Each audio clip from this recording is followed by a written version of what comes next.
Overnight, a powerful nor'easter slamming the east coast from Virginia to New England, unleashing dangerous winds, coastal flooding, and dumping up to 2 feet of snow. Horizontal, vertical, even diagonally. That's how the snow is falling right now. It really is something to see. 7 states declaring a state of emergency. Hopefully everybody stays home and doesn't come out in this. More than 40 million people under a blizzard warning, including New Jersey, which hasn't seen a statewide warning of this magnitude in 30 years. Tens of thousands of customers in the state were without power overnight. Parts of Massachusetts could see wind gusts topping 70 miles per hour, creating whiteout conditions, making travel extremely dangerous. The fewer vehicles on the streets, the faster our teams can clear roads and respond to emergencies. New York City issuing a travel ban until noon today for all vehicles, shutting down streets, highways, and bridges.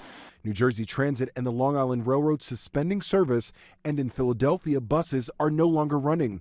The storm also paralyzing major airports with more than 7,000 delays and nearly 3,500 cancellations Sunday, leaving some passengers stranded. People that got canceled aren't going to get a flight to Thursday if they're lucky. Schools canceled today throughout the Northeast, with many districts switching to remote learning. But in New York City, Mayor Zohran Mamdani opting for a traditional snow day, calling one student to share the good news. I thought as the mayor I wanted to call you and give you some news. We've got a full snow day tomorrow.